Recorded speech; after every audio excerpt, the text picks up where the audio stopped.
Hi everyone, welcome to this 2-hour webinar entitled System Resource Management with 3ds Max.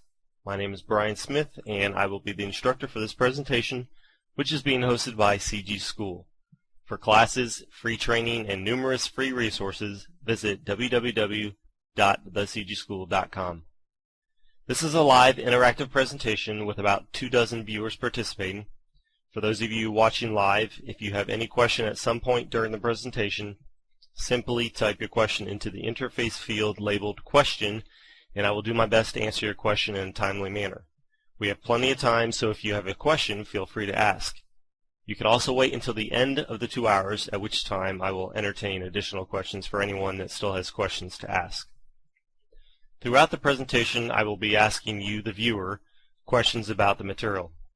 Many of the questions will be rhetorical, and I will answer them myself, but on occasion I'll ask for your input to give everyone watching an idea of some typical thoughts on the material. This makes the class a little more practical, a little more interesting, and hopefully a little more enjoyable. This webinar is being recorded, so if you're viewing a recording of this presentation, I suggest that you think to yourself what your answer might be. So let's go ahead and get started. To begin, I would like to propose a question and ask a few of you to answer. The question is, when working in 3ds Max, in what situations might you have to wait on your computer? What are some typical situations where you have to wait on your computer? Situations when you can't do anything in 3ds Max because the computer or the program is busy doing something else. And I see a couple responses. Loading the scene, okay. Anything else? Rendering, that's certainly a big one. Starting the program, good. Anything else? Okay, I have an interface that I can see the questions populating. If you're viewing a recording of this, or if you're watching this live, you won't see the same information coming in as I see here. But alright, I'll go ahead and give my response if I was going to answer this question. So here are my answers. These are the different situations in which you have to wait on your computer. Whenever you transfer files, and that might be when you actually load or save a file. When you do this, you're actually transferring files from your hard drive to RAM because RAM is processed much faster. So that's one situation. Refreshing viewports. Of course, graphics cards have come a long way in the last few years, but refreshing viewports will always be a thorn in everyone's side just as much as rendering, which is the next answer I've given here. These two things will always be around because no matter how fast computers get, it seems the scenes get equally more complicated.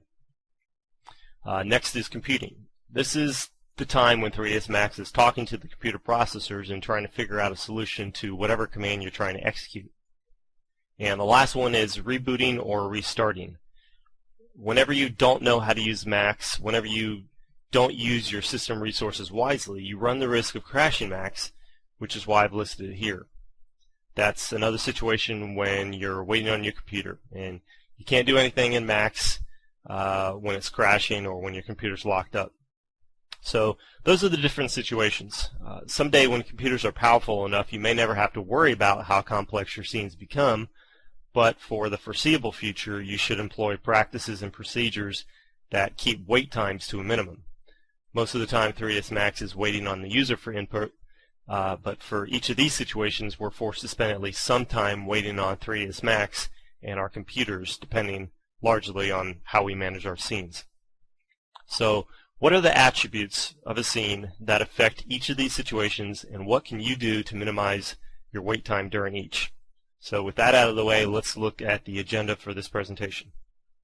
So here's the agenda. As you can see, we're going to discuss 4 basic characteristics related to system resource management, specifically file size, RAM consumption, the time it takes to open and save your files, and the time it takes your computer to refresh your video display. A good understanding of each of these aspects of 3D work is really critical to efficient and effective output. It certainly affects efficiency, but when efficiency suffers, we all tend to have to cut corners and make sacrifices that eventually affect the quality of our work. So hopefully after watching all this, you'll better understand how to maximize your efficiency with what you have to work with, and by that I mean the type of scenes that you work with and the hardware at your disposal. Some of the questions that you should be able to answer after this class are over are the following.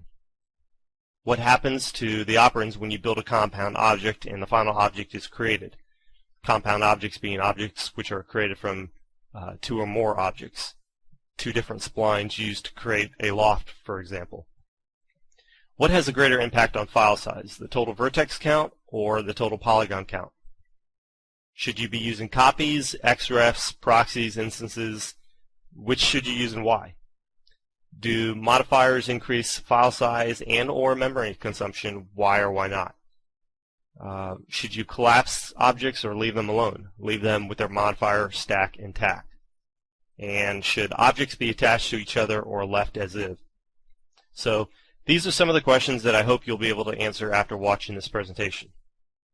And finally, as for the hardware that I'm using for this presentation, I'm working on a dual-core, or I should say dual 6-core mobile workstation. So this machine has 6 standard cores, and if I hit Control-Shift-Escape, that's a nice shortcut to open up the Windows Task Manager.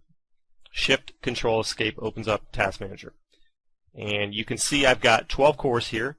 There are 6 real cores and 6 virtual cores. And whenever you look at this, you should realize that the first core is real, the third core is real, the 5th core, 7th, and so on. So typically when you're using your computer, if it's set up right and the software is set up right, you should notice that there's more usage on the real cores first. And there's a good reason for that. They handle the information a little bit better. So this is a real core, this is a real core, this is a real core, and so on. So I have 12 cores, meaning 12 total processors. Notice also right down here I have 12 gigabytes of RAM at my disposal. You've probably heard at some point that you should buy as much RAM as you can afford, but personally I don't agree with that philosophy at all. I believe that you should buy what you need, and if you don't already know what you can make do with, hopefully after this webinar is over you'll realize that even for large scenes something like 12 gigabytes will suffice almost every time. So with that, let's go ahead and open up our first scene. So I've got a blank scene going on here, and I'm using 3ds Max Design 2011. I'm not using 2012, which is currently at the time of this presentation the latest 3ds Max, because these files are going to be made available for anyone that wants to watch them afterwards, and a lot of people are still using 2011.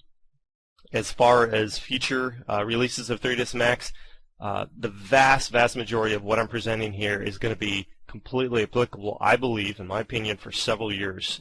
System resource management really has more to do with practices and procedures that have been around for a long time. So much of what I'm talking about really has been practical since Max has been around. You know, some of the features I may talk about are different, but the overall concept of what I'm talking about and the procedures are going to be the same. So there's going to be absolutely no difference in my class whether I teach 2011 or 2012. The only difference that you would see is with the viewport display.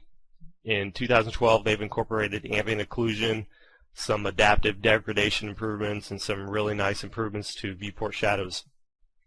When you move an object, the shadow automatically updates in 2012 and improves over time.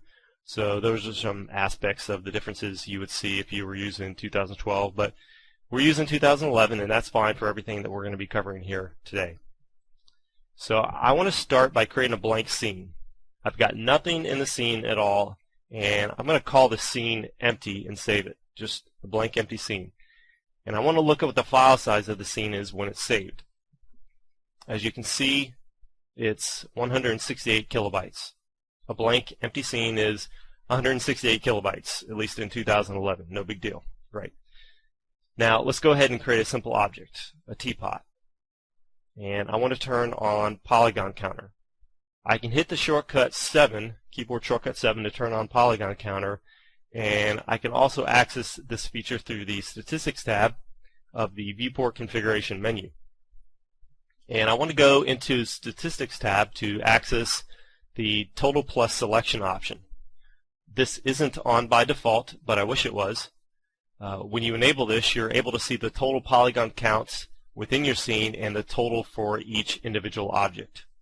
So it says this object has 1,024 polygons, but As I'll show you shortly, that's actually not true, and to this day I can't understand why this feature is set up the way it is, because it's not entirely accurate, and I'll show you why later. But I want to set this segment amount to the maximum value of 64. So I just increased the segments to 64, and if I hit F4 to turn on edged faces, you can see all the additional faces that I've just incorporated into my object. You can also see that I have just over 250,000 polygons. Again, this is wrong, and I'll show you why, but for now, suffice to say, it says 250,000 polygons, and we'll just assume that to be correct for now. Let's go ahead and save this file, and we'll call it tpot64 to indicate 64 segments. Now, I want to ask those of you watching what you think the file size of this scene might be. The scene was 168 kilobytes with no objects, so what do you think the file size is now, roughly? Okay, I've got Alex saying 168. David says 170. Anyone else? Mark says 168 as well. Anyone else? Okay. Let's take a look. It's only a little bit larger at 176. It was 168 before, and now it's 176. So no substantial increase to the file size, right? Okay, let's go ahead and try something else. If I add the edit mesh modifier and maybe an edit poly modifier, let's turn off edge faces for a moment, and let's even do something like add a turbo smooth modifier, which will greatly increase the polygon count. Look at how many polygons the counter says I have now. It says that I have 4 times as many polygons as before. The turbo smooth modifier basically cuts each polygon into 4 separate polygons. So right now it says that I have about 1 million polygons in my scene. So if I save this now, will I have any more? Let's save this as tpot64-million. And if I look at the file size now, it says I have 276. 276 versus 176. So I basically quadrupled the polygon count for a relatively small increase in file size considering the number of polygons added. Now let's see what happens if I take this same teapot and collapse it to an editable mesh. I'm going to collapse it to an editable mesh.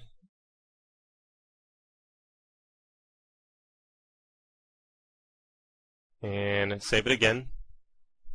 Tpot64-million is the current name.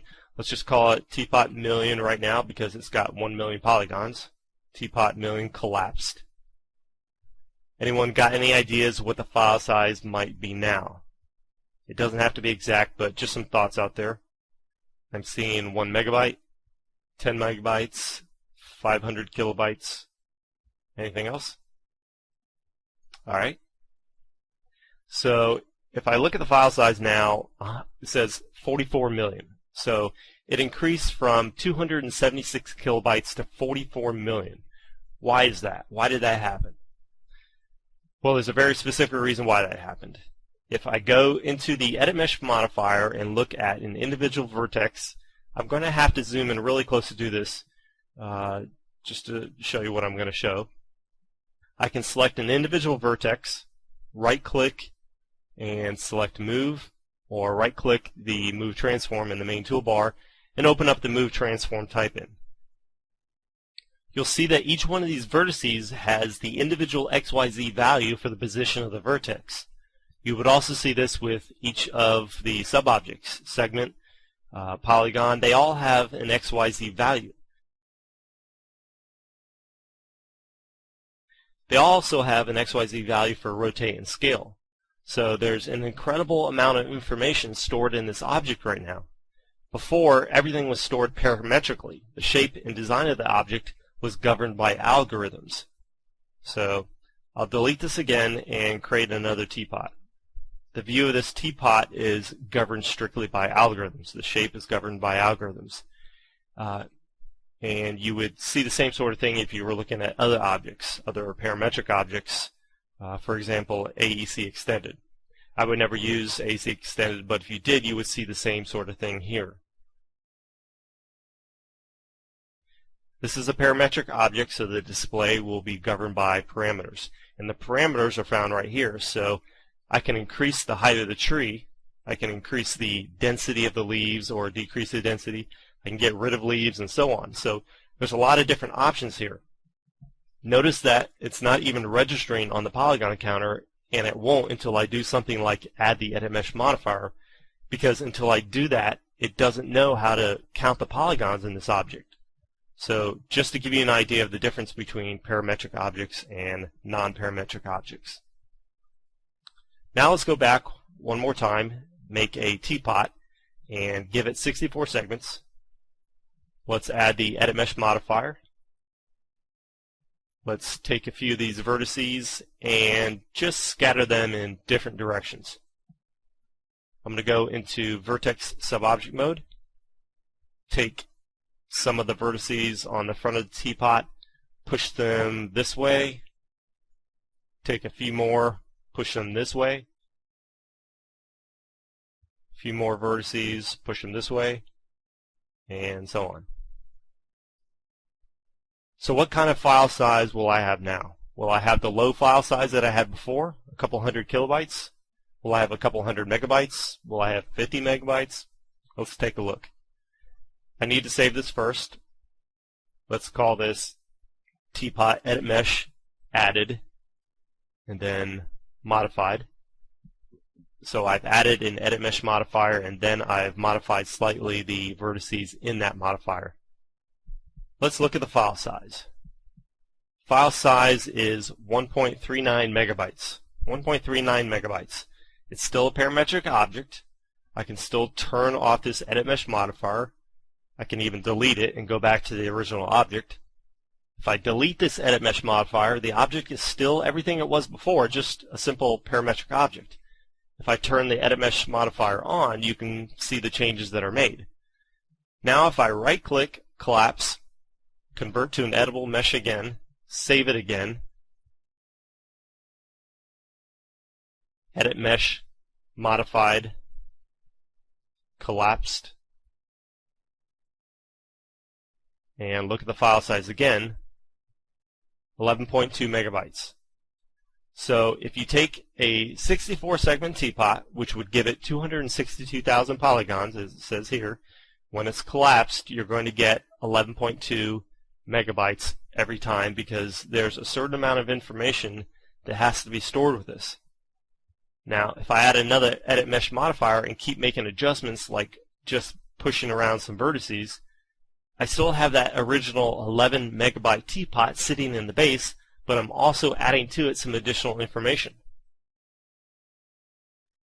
So how much will these changes that I'm making right now affect the file size? What's going to happen now when I save this? I'm going to save this modified collapsed 2. So I just saved another version of this. Before it was 11.2 megabytes, and if you look at it now, it says 12 megabytes. So I've just added 0.7 megabytes, and the reason why it added 0.7 megabytes is because the information stored in this last modifier was substantial enough that it required 0.7 megabytes. If I turn this off, you can go back to seeing the base object, the editable mesh, but I've added to it some additional information. So the vertices of this object for its new position have to be stored. So two different instances, the base object and the top object.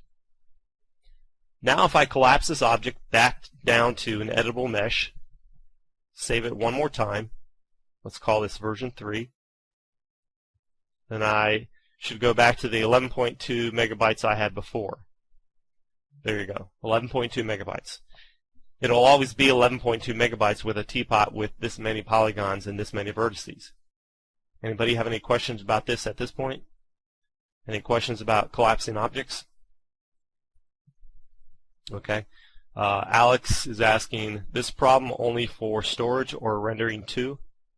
This problem only for storage and rendering too? Great question. Great question. That's a very good question. I probably wouldn't have addressed it if you hadn't asked. He's asking, does collapsing affect the rendering of an object or just the file size alone? It affects only the file size most of the time when you work properly, when you do the procedures that I'm discussing here. The only time that collapsing would affect rendering time is if you ran out of RAM, which hopefully you won't do after watching this class. I'm consuming RAM with all these things I'm doing. If I were to run out of RAM, then of course I can crash Max, but what is equally as bad is that my computer would spend more time moving the information back and forth from the hard drive to RAM instead of having all of it sitting in the RAM all the time, getting processed very quickly. So to answer your question, it's not the polygon count that you see here in the Polygon Counter that affects the file size, and it's not the vertex count that affects the render time. The bottom line is that there are a certain number of vertices, and those vertices, which you can see right here, it says 131,000, will require a certain amount of space in order to be stored on the hard drive and of course to be processed by RAM. The vertex count has absolutely nothing to do with the render time, so 131,000 vertices should store the same way in your system. It should take about the same amount of file size in your system every time, regardless of what kind of object it is. Likewise, the face count dictates the rendering time because the face count is what actually gets ray traced. The faces are what actually gets ray traced and shaded, and that determines the render time more than anything else. So if you don't remember anything else from this presentation, remember that face count determines render time, vertex count determines the file size. And I will show that even more clearly throughout this presentation. Does anyone else have any other questions before we continue?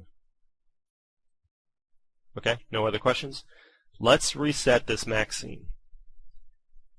I'm going to go into this archaic AEC extended foliage feature, and better yet, let's look at a scene that I already have set up. Let's look at a scene called Chestnut. This is a tree that currently exists in edit mesh form, and it's just supposed to simulate a chestnut tree. Notice that I have virtually the same number of polygons that I had with the teapot. The teapot had 262,000 faces, or I should say polygons, 262,000 polygons, and this has about 264,000. If I were to save this, which I already have, and look at the file size, the file is stored in this folder called Chestnut. Notice that the file size is 21 megabytes. Now, why in the world would this file, this chestnut tree, why would this tree require 21 megabytes of file size when the teapot that I just saved a moment ago, which has the same number of polygons, require only 11.2 megabytes? Well, I've already answered my own question earlier. Does anyone remember? Anyone know the answer? Why would the chestnut tree with the same number of polygons have a larger file size than the teapot? Anyone have any idea? Okay, I see some answers in the interface, the GoToWebinar interface. Fewer shared vertices, greater number of vertices, not parametric, maybe the number of vertices. So you all basically have the same answer. You're all exactly right. I'm going to switch to a user view and zoom in nice and close. I'm going to get really close to this object and look at an individual vertex. Look at all the vertices at the edge of these leaves that are used to create only 2 polygons. So many of these vertices are used to create only 2 polygons. So with this object, many more vertices are used to create the same number of polygons than with the teapot. And you can see that in the Polygon Counter. The same number of polygons, but a much greater number of vertices. With the teapot, we had half as many vertices as we had polygons, but in this case, we actually have more vertices than polygons, which is an indication you're going to have a much greater file size. So that's an indication that vertex count means everything when it comes to file size. When it comes to rendering, this scene here would take a lot longer to render than the teapot. The reason why is, even though it's got the same number of polygons, there's more polygons showing in this case than in the teapot, and there's a heck of a lot more open edges that have to be ray traced. So polygon count is the most critical thing when it comes to rendering. Okay, let's continue on and let's talk about when you should collapse an object or not collapse an object. Let's go ahead and reset this. It's very important to understand when to collapse and when not to collapse objects. Some should be and some shouldn't be. If you collapse an object to an editable mesh or an editable poly, you lose all the modifiers listed in the modifier stack. All right, and the obvious downside to this is you lose the ability to change parameters with any of the modifiers in that modifier stack. I can create a teapot, start adding modifiers, noise modifier, maybe a subdivide, stretch, so on. Everything is going to be lost. All the structure is going to be lost the moment I collapse this to an editable mesh or an editable poly. If you know that making further changes or further modifications to an object is unlikely, or if you know that you can simply retrieve an original uncollapsed version of the object from some other file, then collapsing your object isn't a problem. But another downside is that you may significantly increase the scene file size, as we just saw a moment ago. For some modifiers, this wouldn't be an issue, but for many modifiers such as Mesh Smooth or Turbo Smooth, which greatly increases the number of polygons or vertices in your object, collapsing objects with these modifiers means the object will have a far greater file size and a lot more vertices to account for. One more really quick important note. I'm going to delete all these modifiers here. One more really critical note that I want to make sure you remember. This is another one of those times where I say if you don't remember anything else, remember this because it's a big one. I'm going to create a 64 segments to this teapot, and I'm going to go back to the Polygon Counter. Again, 262,000 polygons. This is where I'm going to show you why this option, why this Polygon Counter is not entirely true. I'm going to collapse this to an editable mesh. Before I save this, let's clean up this desktop, which has a lot of different files that we don't need anymore.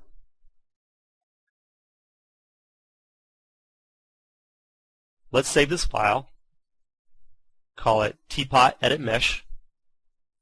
We know what the file size is going to be, right? It's going to be 11.2 megabytes. And it might be slightly different if you're using a different version of Max, but it's going to be generally the same value, 11.2 megabytes. So it's an editable mesh. Is there any reason that you can think of that I would want to collapse this to an editable poly versus an editable mesh? Does anybody have any thoughts on that? Any reason why I should be using an editable poly versus an editable mesh, or an editable mesh versus an editable poly? Anybody have any thoughts on that? That's certainly an important question, and I'm getting some answers now. Edit mesh uses triangulation, and edit poly has more features. True, both true. Edit poly certainly has more features, but I guess what I'm asking is, let's say it's time to render. Does anybody, let's say I'm ready to render my scene, and I'm trying to choose between editable mesh and editable poly, which is the two options. Should it matter? Does it matter? Does it matter if I use either one, or should I definitely be using one all the time? Anyone have any thoughts? I'll give a second for some answers. Okay, I'm not getting any more answers. Okay, somebody says no difference. Someone else says edit mesh has more polygons than the Polygon Counter. Well, both of these answers are correct, so let's take a look at this. I'm going to collapse this to an editable poly. If you don't already know what's going to happen, you might be a little surprised. So it's the exact same file, except I'm saving this teapot as an editable poly versus an editable mesh. Save it, and what do you think the file size is now?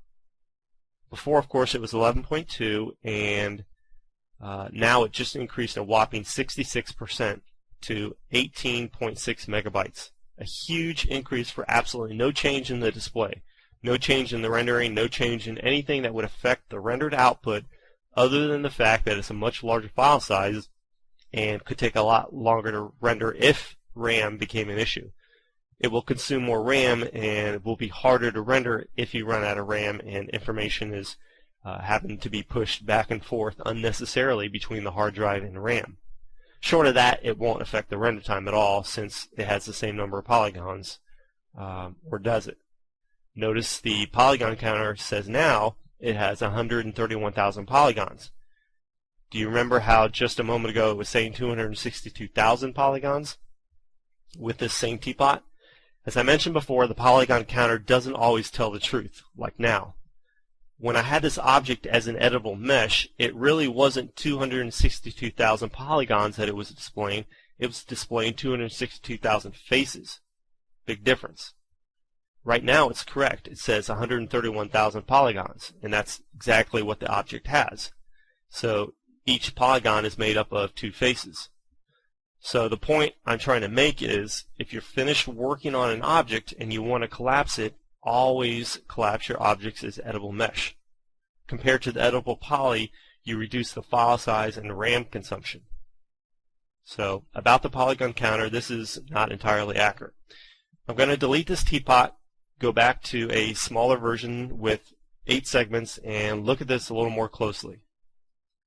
Let's go ahead and add the Edit Poly modifier right now. I want to select the Edge Subobject mode, select a few of these vertical edges right there, and then use the Ring feature, which selects all the edges around the circumference of the teapot as shown here.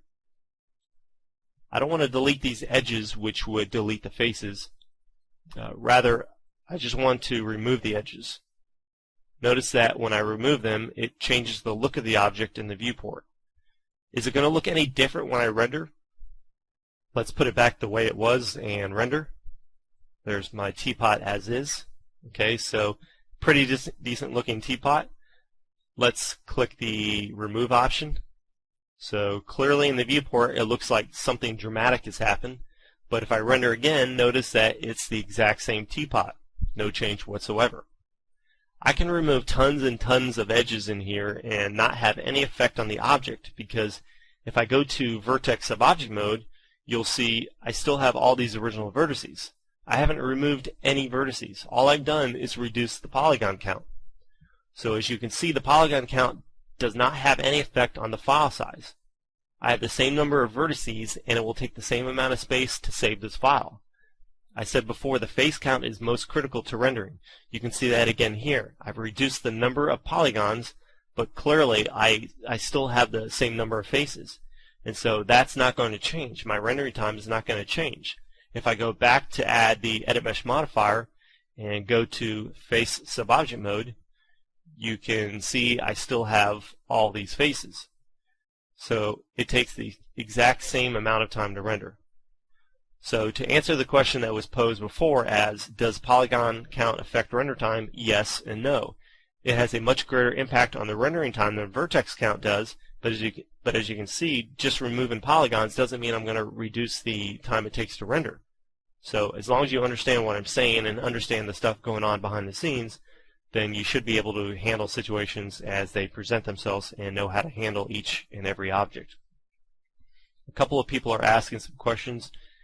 Edit mesh versus edit poly RAM consumption. I addressed that a moment ago. The edit mesh is not only going to provide a smaller file size, it's also going to result in less RAM consumption, because when you think about it, with all the different options that the edit poly has in it, let's delete the edit mesh. With all these different options that the edit poly has, there's quite a few of them, and it's a little hard to move around when you're working with such a small screen, which I'm only doing because of this webinar. But you know, when you deal with individual subobjects in Edit Poly, there's tons and tons of different options, and it just keeps going and going. A lot of different options here. So there has to be some parameters or little channels of information stored for every one of these settings. You don't find this many parameters or options with the Edit Mesh modifier. With the Edit Mesh modifier, there's not much to it. Edit Poly is a lot more complicated, and so of course it's going to require more file size, but it's also going to require more RAM as well. So Edit Mesh is the way to go. Okay, anyone else have any other questions at this point before we continue? Okay, someone's asking, why does the reduction of the polygon count, why does the reduction of the polygon count but not the face count? I'm not sure I understand that. Why does that reduce the face count? I'm not really sure.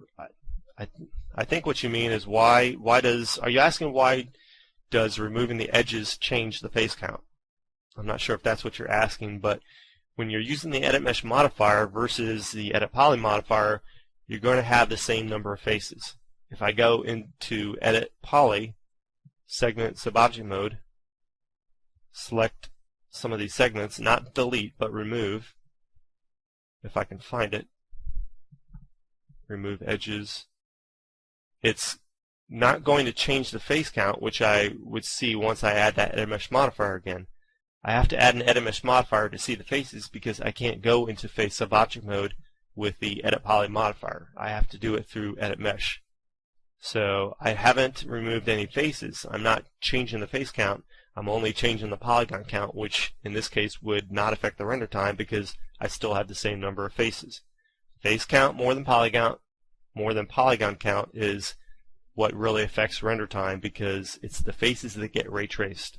All right, these edges here, the faces are what get ray traced. I can have an enormous terrain object with millions and millions of faces that have only one polygon.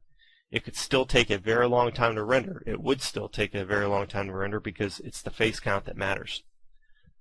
Somebody's asking, so the number of faces that I see with edit mesh object are the real number of faces that are rendering with the render engine, correct? Yes, correct. Anyone have any questions at this point before we move on? Okay, no other questions. Let's go ahead and move on. Let's reset the scene and let's talk about something else that's related to collapsing objects and the time it takes to work in your scene.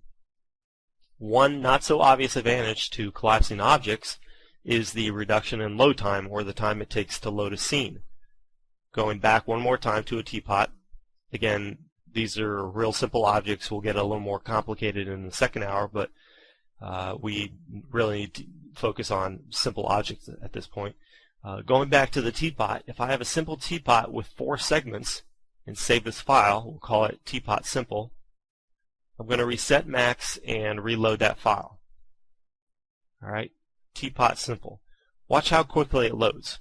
Less than a second, less than a fraction of a second.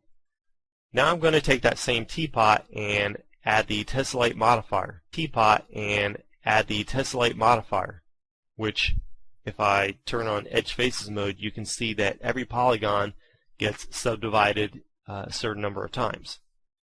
Alright, I'm going to turn on Polygon Counter. I start with 1024 polygons and it changes to 4000 polygons with one iteration of the modifier. So roughly 4 times the number of polygons. Alright, I want to increase the iterations to 2 times. Processes this pretty quickly. I'm going to change it to 3 times. Still processes fairly quickly. Now I'm going to change it to 4, and it's going to take noticeably longer. I've got this little hourglass symbol that indicates that something is being computed.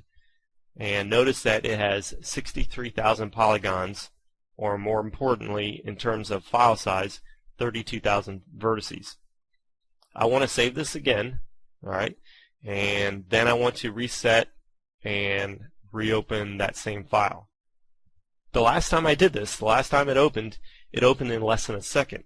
Now when I open this, it's going to take 1, 2, 3, 4, 5, almost 5 seconds to load the same file. The same teapot, the same base object, I've just tessellated it. Now watch what happens when I collapse this object to an editable mesh. Remember, I should always collapse to an editable mesh, not an editable poly.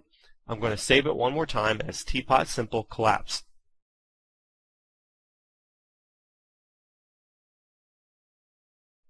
I want to reset max and reopen the file. So that's the file that I just created, 11 megabytes. I want to open this one up, and it opens in less than a second.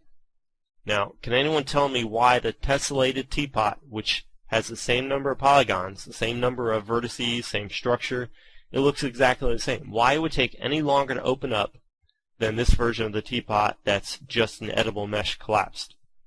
Can anyone answer that question? It doesn't have to calculate the parameters because it performs the tessellate modifier when it loads. Yes, both of you are right on this exactly. This object, when I loaded it, was nothing more than a few numbers that got loaded. When I loaded the tessellated version of the teapot, it had to load the base teapot, which was just 4 segments, you know. Certainly not difficult to calculate, but then it had to process that modifier on top of it after the fact. This is a perfect example of the type of object that you absolutely positively want to collapse to an editable mesh once you're done working with it. If you have to work with it later, just save another version of it. You can even use the Save Select feature so that you can just save this one object to a file and use it later on in its uncollapsed version. But you should absolutely collapse this teapot so that it no longer has to calculate the tessellate modifier every time you open the scene. And this is just one object with a fairly easy to calculate modifier. If I had hundreds of objects like this, or more complex objects than this, it could take an enormous amount of time just to open the scene. So keep everything simple. As long as you understand what I'm talking about, when the question comes to decide whether or not to collapse, you should be able to make the right choice. Certainly if you're working in a small scene, it's not a big deal. When you're working in a large scene or working with complex objects, it's a different story. Another type of object that can significantly increase the time it takes to load a file is a compound object. Compound objects are found under the Create Geometry Compound Objects dropdown. You know, I could have two simple objects. Let's type in some text here. Let's take max text and let's take a circle, pretty small circle there. Let's make it a little bit smaller. And I want to loft this circle around this text, but unfortunately with lofts you can't create lofts from paths which contain non-continuous splines. So to make things simple, I'm going to just type the letter S and use this simple continuous spline as my path. So I can click on Get Shape, click on the circle, and there's my loft. Alright, so not too complicated, but you know, if I start to really improve this object, if I go into the shape, add the Edit Spline modifier, manipulate it by increasing the number of segments. You know, if I were to take these 4 segments and divide them using the divide option, I could click divide, and when I do, watch how it changes the object. I click divide once, click it a second time. You can see I've added a lot more vertices, or I can change the path and make the path itself a lot more complex, have a lot more vertices. I can go into the spline representing the path, click on individual segments, just select these segments, divide, and notice how it's increasing this portion of the object with more vertices. So compound objects are another way or another example of objects you should consider collapsing. It will take longer for this file to load, but the upside to leaving it not collapsed is you will have a smaller file size. So if I were to save this file right now, really all it's going to save is that little shape there and that little shape. It'll be very, very small, a very small amount of information that has to be saved. All right, let's look at this with a more practical scene. Let's look at a scene called Curbs. This is an architectural scene. It's a site with a lot of different curbs, no buildings on it. The buildings have been removed for simplicity, and I'm going to zoom in nice and close to some area of the scene where I can see the object up close, the curbs up close. I've got this line which is an editable spline that's swept along. It has a sweep modifier applied to it, and the sweep modifier uses a particular shape. It uses a custom shape that's sitting off to the side to represent the cross-section of a simple curb. If I go into vertex subobject mode of the path, you can see the individual vertices that make up the path. This shape, this spline, if you will, has been heavily optimized to remove unnecessary vertices. I guess you could call this vertex here unnecessary, so I can delete that vertex. But for the most part, there are no unnecessary vertices in between straight line segments. If there were, it would be a waste of space, a waste of rendering time, and a waste of RAM. It would just be unnecessary. So you definitely want to optimize your shapes, spend some time going through this, going through your scenes, and clean them up as best you can. Find out where more or less detail is needed and just the vertices as necessary. But the point I'm trying to make here is things can get very quickly out of hand if you don't optimize your objects effectively. If I click on this handy little icon called Show End Result, I can see the final end result of this object while I'm still in subobject mode. So then I can go to, let's go to interpolation, and let's add some steps here. Let's add one step in between every vertex. I'm going to basically divide each segment into two using 2 steps, and I can increase that to 3 steps and so on. Notice that it's only doing it where it needs to. It's not going to increase steps in straight line segments unless I turn off Optimize, which you should always have on by default. Make sure that it's on to take advantage of Max's intelligent optimization capabilities, where it removes steps where it doesn't need steps to be added. Okay, but still, this can get out of hand pretty quickly. If I increase the step count to say 20, my computer is going to slow down significantly. It's going to take a lot longer to process. And in fact, now I'm trying to move around and pan around my computer, and it's getting bogged down quite heavily. Moving around is becoming quite difficult. But that amount of time that it took me to create the sweep and the number of vertices that I have, or the number of steps that I have, is going to take that much longer to load when I have to reload my scene. So one object here, and there's not going to be it's not going to make a big difference. But when you start dealing with an object like this is all one object, but it's comprised of hundreds of little segments, little parts or elements, I should say, that when all combined significantly can increase your system resource usage if you're not careful, and it will certainly take longer to load. Alright, so that's just something to keep in mind. Any questions about what I just said? Any questions about when you should collapse and when you should not collapse? How to handle compound objects, modifiers, anything like that? Somebody's asked, so collapsing in edit mesh increases file size considerably. Is there a gain in performance in doing so, or is it better to just leave as a modifier to preserve disk space? Great question. I can answer that for you on this instance, but I can't answer that for you on every instance because it changes every time, and it's depending on what you have to work with. So this is a pretty small scene, and if I were to collapse this to an editable mesh right now, I might have, I don't know, 20, 30 megabytes of file size, but for a computer like I'm working on, that's not a problem. 10 times that amount might be a problem. Start to deal with maybe a couple of gigabytes, and that's when it becomes a problem for sure. Of course, if you don't have a fast computer, then it might be an issue for you, but for me, I would just collapse this to an editable mesh, but of course, I still have to worry about the display. You know, any viewport navigation I do on my screen is going to look a little choppy to you, because you're either watching this live or over the internet, or you're watching a recording. But as I try to move around in my viewport, I can tell you it's choppy on my screen as well. It's very difficult to move around when you're working with something like this. And this is where I'm going to lead into my next discussion, which is dealing with viewport refresh or video refresh rates. So before I go on, I'm going to answer any more questions about anything that I've talked about up to this point. Somebody's asking, in this case, if I collapse that shape and turn it into edit mesh or edit poly, viewport doesn't lag, right?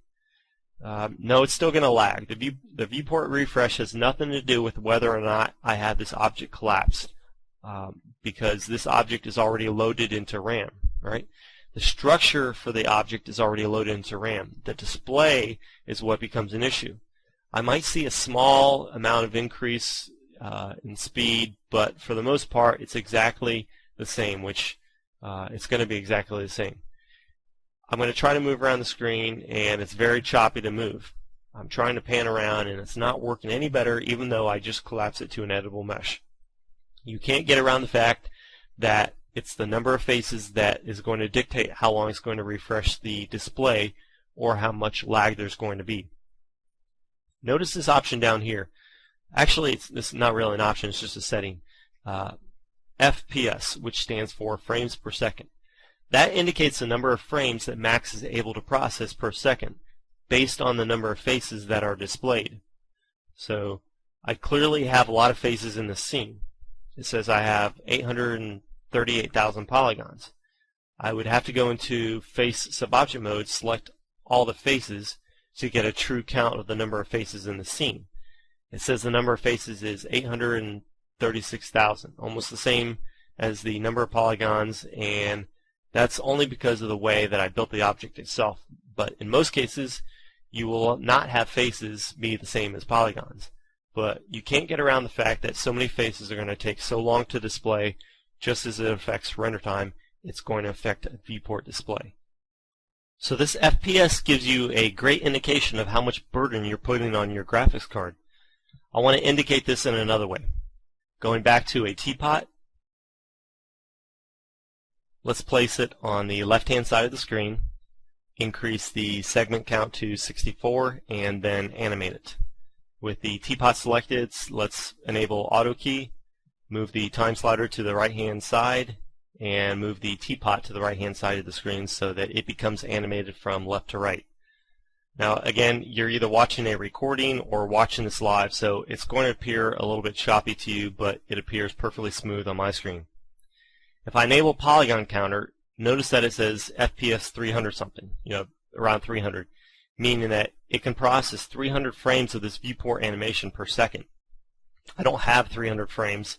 I only have 30 frames per second. That's what I've got set up under my time configuration. It's set to NTSC, which requires 30 frames per second. So that's the fastest I'll need to have it processed, but it's telling me with what I have displayed, that's what it can be processed. Now watch what happens when I press F4 to turn on Edge Faces mode and then add the Turbo Smooth modifier. Doing this causes an enormous number of edges to be displayed, and when I try to move around now, you can see that my FPS is taking quite a beating. Max is only able to display about 1 frame per second now. So if I play the animation right now, even on my screen, I'm going to only see about 1 frame every second. It's going to be so choppy that I only get to see about 1 movement per second. As soon as I hide the Turbo Smooth modifier, it'll go back to where it was before, which is pretty smooth movement from left to right. And if I turn off Edge Faces, it will be even smoother. So always keep this in mind. This is a great indication of how much time you're wasting panning around, zoom extents, all the different viewport configuration controls that you're doing, all the viewport navigation that you're doing. This is a great indication of how much time you're using. If you're consistently working with an FPS of around 1 frame per second, you know that you're running the risk of wasting a lot of time with simple things like panning and zooming and other viewport navigation. When you think about it, there probably isn't anything you do more than viewport navigation. I can't think of anything that the average person would do more than viewport navigation. So it should go without saying that this should be one of your most optimized areas of workflow. Your display should be one of the most optimized areas. And so how would you handle scenes that get to be too complex? Let's look at another scene here. Let's look at a simple little shoe. This object is about 18,500 polygons. I can get the true face count if I want by collapsing it to an editable mesh, which it should have been already. And when I do this, you can see it has about 37,000 faces. I can see what the FPS is by it's hovering somewhere around, it's changing, but it's settling somewhere around 300. I turn on Edge Faces mode and it jumps to about 30, about 1/10 of what it was. Certainly it's okay for right now, but if I start increasing the number of shoes in the scene, I will make it difficult for Max to maintain smooth viewport navigation. Let's do that by using the mirror command to make a pair of shoes. So now my FPS is going to be even less. And let's make multiple copies of this. Each copy makes my FPS go down, so the more I have, the harder it will be for Max to maintain the display. So if I'm trying to populate my scene with a lot of different objects like this, I'm not going to do it like this. I'm going to go back to my original object and I'm going to change it to a box, which I can do either through the Object Properties dialog inside my quad menu or inside the display panel. Inside the display panel, I have an option to display as box. So I want to display this pair of shoes as a box, and notice when I do that, my FPS jumps up dramatically to 300 something.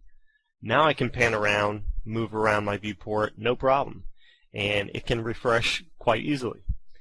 So before I go any further, I'm going to stay in this scene and show you something else really cool. Alright, I've got a pair of shoes here and I want to make 19 copies of this. So not instances, copies. I'm going to make 19 copies and array these copies off to the right hand side. I want to type in 19, and by having copies, that simply means that modifying one will not cause the others to be modified. If I use an instance, of course, that means all my duplicates change when I change any one of the objects. I don't want to do that. I want to have 19 objects that are just nothing but copies.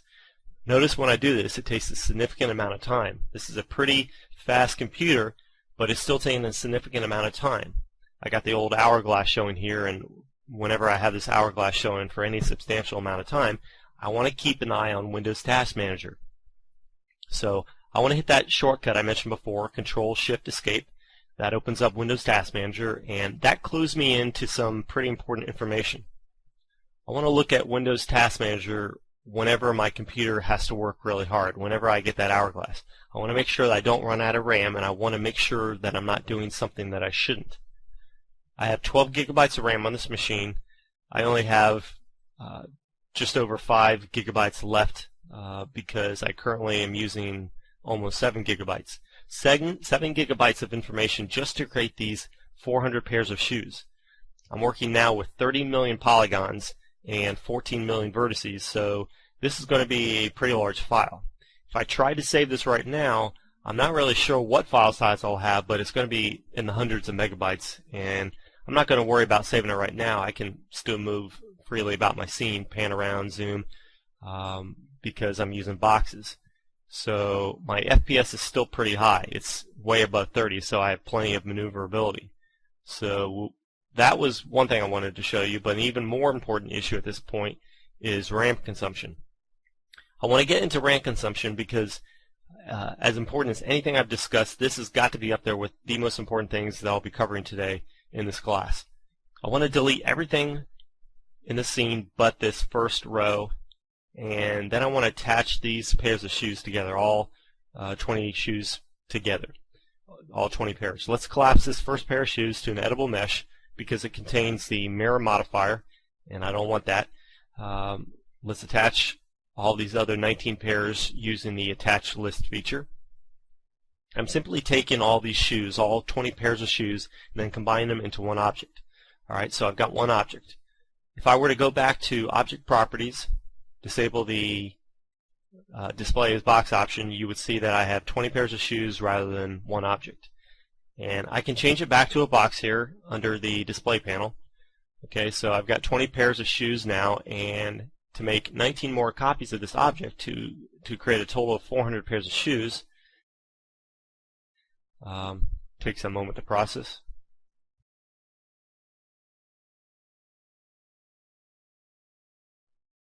Okay, there's my 400 pairs of shoes. And I want to take max and not minimize it, but change its size. Change its window size so that I can see the Windows Task Manager on the side. I want to focus on what's going on here with my memory. Notice how my RAM is already almost completely used. I can't really do anything else at this point because I have no free memory left. But one trick that you could do when you're at this point so that you don't crash max is you can save your file and restart. The problem with this being in this situation is that just the simple task of saving a file like this where you've got memory already tapped out is the process of saving a file is going to consume some memory. I might crash max just by saving the scene. So instead of saving it and then reopening it to free up some memory that's being consumed, I want to do something different. I want to create any object. It can be a teapot or anything else. I want to create an object, and I want to change some of the parameters of this object. And the reason why I'm doing this is because if you look at the undo list, you would see that the last 20 operations I performed in the scene have been saved, meaning 20 versions of the scene are stored in RAM in case I need to go back to any of the previous states. So these steps here where I converted to an editable mesh and then attached them together, that consumed an enormous amount of RAM. And the only way to get rid of that and to free up that memory is to purge this list. But as far as I know, there's no purge button. There's no way to just drop all this from the undo redo list. So I want to make sure there's nothing in this undo and redo list that unnecessarily consumes large amounts of RAM. So what do? I'm going to take this teapot that I've got created here and just change the number of segments. Keep going up and down, and then watch this memory consumption here drop dramatically as soon as I get to the point where I purge these big steps here. The attach list and convert to editable mesh. I'm going to keep changing the teapot, and at some point it drops dramatically.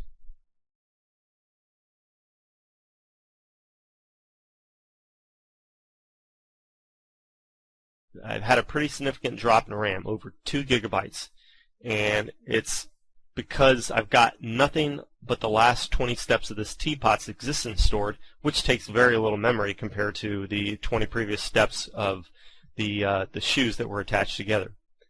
Now, if I were to take this object here and attach it to another object, I've got 9.2 gigabytes of memory consumed. Make another attachment. There you go. It's just increased a tiny bit. I'm going to increase it again by attaching more and more objects. Keep going. I'm back to where I was before. Now I want to see if I can purge the RAM again. I'm going to create a teapot. Let's purge that. I'm going to go down and down and down on the segments until I say reduction on the size of the scene. Notice now this really important. Notice I've got 7.79 gigabytes consumed with this set of objects that I've got. I've got the same number of shoes that I had before when I had these individual 20 rows, but I'm consuming less memory because I have fewer objects. That's hugely important. I want to illustrate this again by attaching more. I want to go to the Attach command, click on More Attachments. I want to attach as many as I can without crashing max. I want to take it all the way to 12 gigabytes. Now it's time to stop attaching. I want to go to this teapot, adjust this teapot to purge the RAM list, the RAM structure. Now I'm even less. I'm down to 6.3 gigabytes. Hopefully you see what I'm getting at. I'm creating a more efficient scene by having more objects attached together. There are a certain number of processes and steps that have to be handled behind the scenes that you don't even know about, a certain number of steps that have to run whenever you're doing anything in Max. Whether you're refreshing viewports, whether you're turning on and off objects, whether you're rendering, whether you're open up material editor, everything that you do in Max requires a lot of steps, an enormous number of steps running behind the scenes that you won't even know about and you can't even keep track of or observe. But you get these little indications that they're occurring by doing what I'm doing here, which is attaching objects together and watching how the memory is consumed. So going through this process of attaching objects together, while painstakingly slow in some cases, is going to save me a lot of time and a lot of grief in the long run by saving RAM. And it looks like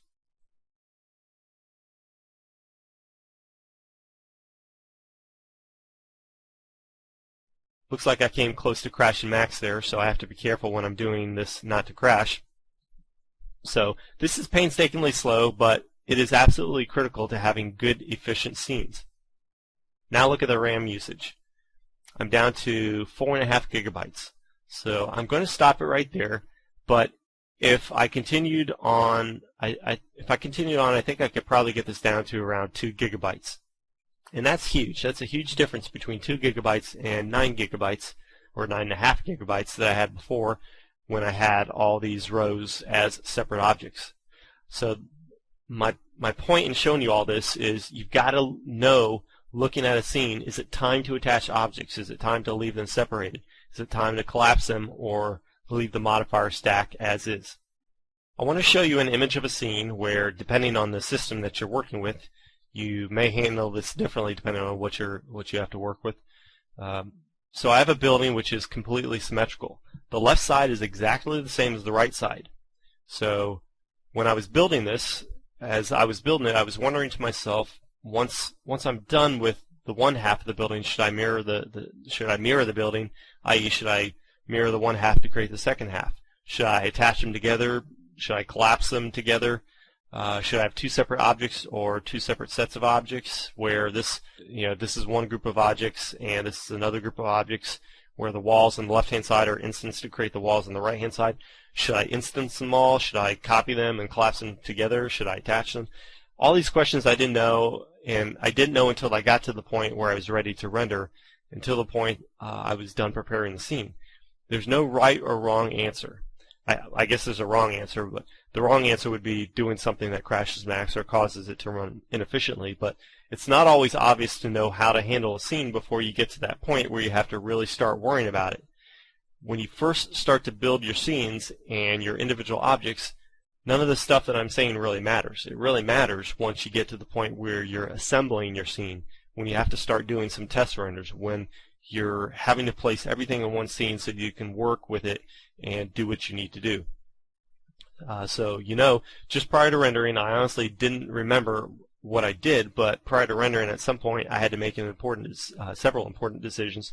Should I attach all the walls on the left-hand side to the right-hand side? Should I have the walls on the left just be mirrored as an instance on the right? What about the roof? There's more polygons in the concrete roof tile than the rest of the entire scene combined. I don't remember how many millions of polygons, but I know it's more than 1 million polygons that make up this roof, or 1 million faces. There were a few different renderings that I needed to produce from locations that were much closer to the building than this, locations that required us to have a lot of details in the roof. But at some point I had to answer these questions about how to handle the scene. There are other objects in the scene that I had to figure out what to do with. There are 2 date palms in the foreground, as well as 2 that you can see behind the building. Should I collapse these? Should I leave them in parametric form? These were originally onyx trees that I had the option of leaving as parametric objects so that I would have a smaller file size and so that I can manipulate their appearance with some simple parameters. These trees were probably no more than 30,000 faces each, so it was pretty easy. The decision was pretty easy. I could just have them as individual objects, so I could manipulate them or move them around easily and not have to worry about attaching them together. And I would want this flexibility because a small rotation of a tree will make one look different from the others. So you have to handle each scene differently, but as long as you understand what's going on behind the scenes with all your system resources, you can make the proper decision when that time comes to make the decision. There's also something else I wanted to mention here. The grass that you see in the foreground was created with the V-Ray displacement modifier. The scene was rendered with V-Ray, and you can render the same quality with Mental Ray or any other render engine you use. You can do all the same things with many of these great render engines. But I use V-Ray, and in this case I used the V-Ray displacement modifier. It would be pointless to use the displacement modifier in the background area, in the grass in the background, when I'm so far away from the grass. You wouldn't be able to tell the difference, certainly not well, between the texture, which is what I'm using now, and the V-Ray displacement modifier, which would consume an enormous amount of resources if used throughout the background area or the background grass. Likewise, if I were to drop this camera to a much lower angle, like street level, and I were to see the grass really close up, then and only then I might use something like V-Ray Fur, which is even more of a strain on your computer than the V-Ray displacement modifier. V-Ray Fur is like Max's hair and fur. V-Ray Fur or Mental Ray's hair and fur feature consumes a lot of system resources, so I would use that very sparingly. I would only use fur or hair when objects are really close, and for objects like the grass in the front of the building, which is not too close yet not too far away, the displacement modifier is the way to go. So some decisions can be made late in the development of your scenes, but then again, some things should be decided early on. For example, you should always try to determine as early as possible what are going to be the viewpoints, what are going to be the final viewpoints, where the cameras are going to be and where they're going to be placed and what they're going to see. Knowing something like that will help you decide how much detail needs to go into your scene, needs to go into your different objects. Because if none of your cameras are going to be anywhere near a certain object, or if they're not going to see a particular view, then there's no point adding excessive detail to that area that won't be seen, or that won't be seen as well. Doing so will only waste system resources. If nothing else, remember that when it comes time to render your scene, then and only then should you assemble your scene with all the objects that would otherwise make it difficult to work. If I'm trying to build walls in this scene, it would be pointless for me to have the site set up around it with all the system resources that it would consume when all I'm trying to do is build some walls. I wouldn't do that. I wouldn't waste the time. I wouldn't take up the RAM. It would take up file size. It would take up viewport display resources. I don't want to do that. So you should always build things separately and assemble them at the end. They do that in production houses. They do that in Hollywood, and it's really the way you should be working too. So before I go any further, I want to entertain questions at this point. So does anyone have any questions about anything I've covered up to this point? I see one question that may have been sitting here for a while. Sorry if I didn't see this for a while, but somebody's asked, would you attach all the building objects in the scene together as one object? Good question. Again, every scene is different, and sometimes I won't know till the very end, but I have a general approach that I follow whenever possible. And that approach is that similar objects that need the same material get attached together unless I need to move them around separately from other objects. In other words, wall objects, internal wall objects, exterior wall objects, whatever, all my objects of the same type, that same type being walls, all the objects of the same type get attached together if they require the same material. So in this scene, I would attach all the tan colored walls together. Then I would attach all the burgundy colored walls together, all the internal walls, and so on. Likewise, all the roof tiles are attached together as one object, as are the windows, the doors, and so on. The exception would be for objects like the trees, where I want to be able to move one tree separately from another tree, and where I might want to turn the objects into individual proxies. I wouldn't want to attach the two tree objects together because then I wouldn't have as much control over maneuvering their exact placement or rotation. But for things like walls, which aren't going to move from time to time, those are examples of objects you should consider attaching together. That doesn't mean that I would attach all of the walls of one building to the walls of a completely separate building. I usually won't because I may want to adjust the building's location separately from another building, but I would determine that on a case-by-case basis. So hopefully that answers your question. Anyone else have any other questions? Okay. Now would be a good time to talk about a very technical subject that only a very small percentage of Max users, in my opinion, know anything about. One of the most basic and essential tasks that a render engine must perform to render an image is conduct a process known as raycasting. This is a process where rays are cast into a scene and information about what those rays interact with is collected. The most simplistic method of doing this would be to cast each and every ray against each and every other small rendering component of a 3D scene, which is the individual face or triangle. For scenes with millions or even just thousands of faces, this process would be far too slow for our liking. So instead, render engines break down a scene into manageable components, and they use those components to build a special data structure known as the binary space partition tree, or BSP. The BSP tree is a hierarchical data structure that render engines use to quickly find and analyze information about individual scene components throughout the rendering process. Information about every component of the scene, down to each individual vertex, has to be collected and compartmentalized in a way that minimizes the time that the render engine needs to wait to find the information later. Since this information is needed from the start of the rendering process, the very first thing engines do after a rendering is initiated is create this data structure. This image shows 3 different render status windows that appear after the render process is initiated.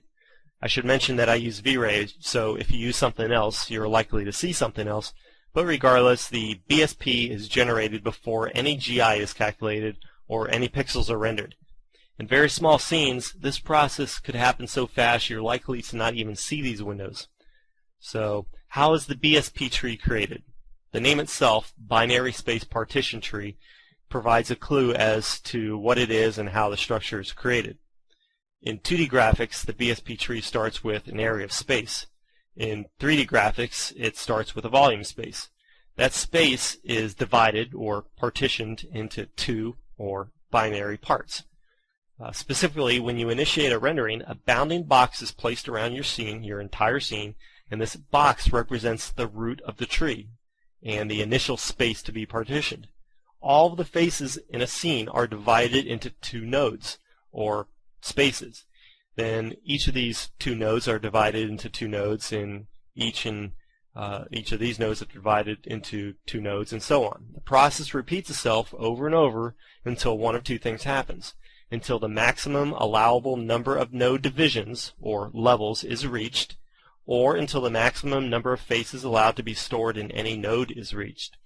The final branch, i.e. space or node, of the tree is referred to as a leaf. Every face of every scene is stored in a leaf somewhere at the end of some branch of the BSP tree. So why break down the scene in this way? Well, when a ray is traced through the tree of information, it is very easy for the engine to determine if the ray intersects any given node. If a ray doesn't intersect a node, then the faces stored within that node don't need to be tested, which of course saves valuable time. If a ray does intersect a node, then the engine tests all the smaller spaces that make up that space until it finds a space that contains the individual faces. The engine then intersects the ray with each of the faces in the space.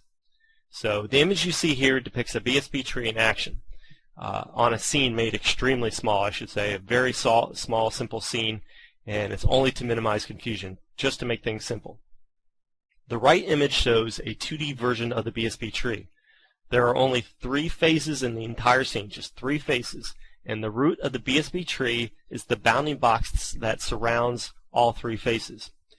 We'll say that the bounding box must be divided until we reach a maximum partition level of 5, or until each space contains only 1 face. The root, represented by the gray bounding box, is divided by the green plane into 2 nodes, or spaces, labeled A and B. Node A contains 1 face, and node B contains 2 faces. Per our stated parameters, since node A contains only 1 face, no further partitioning is required. Node B, however, contains 2 faces, and therefore we must divide this node into 2 smaller nodes, which we do, shown by the blue plane, which we will call these nodes, we will label them C and D. Node C doesn't contain any face, so if a ray is cast into this node, it simply ignores the node and moves on. Node D contains 2 faces, and therefore we must divide it into 2 additional nodes by, notice it's depicted by the red plane. And we will label this E and F. Both E and F contain 1 face each, so we can stop dividing these nodes. Note in the right image how each node contains a list of all the faces within the node. This is an extremely simple example, but the same process is performed on a larger scene regardless of how many faces exist. Obviously, the fewer the faces we have to check against a ray, the faster the ray will be cast throughout the scene. Therefore, it may be beneficial to break the scene into such small nodes that only 1 face has to be stored in each node, and only 1 face tested when a ray intersects a node. This leads to more levels, and more levels usually lead to faster raycasting. However, each additional level of nodes in the hierarchy requires additional memory, and when that happens, it requires additional time to test a ray. At some point, adding too many levels becomes counterproductive, and raycasting takes longer because too many nodes have to be checked against a ray, even if the render engine ends up checking fewer faces. You would see this if you were trying to organize a set of bitmaps to use for your material editor. For example, if you had 10,000 maps, and those maps were in various categories like bricks or water or floors or skies, it wouldn't make sense to have 10,000 images in 10,000 folders, because you'd have to look through all the 10,000 folders to find what you want, to find the category you want. On the flip side, it wouldn't make sense to store 10,000 images in one folder, because you would have the same problem. So there's going to be some fine line that you have to follow to maximize your speed and efficiency. Some render engines don't give you the flexibility to control how raycasting is performed, but some do.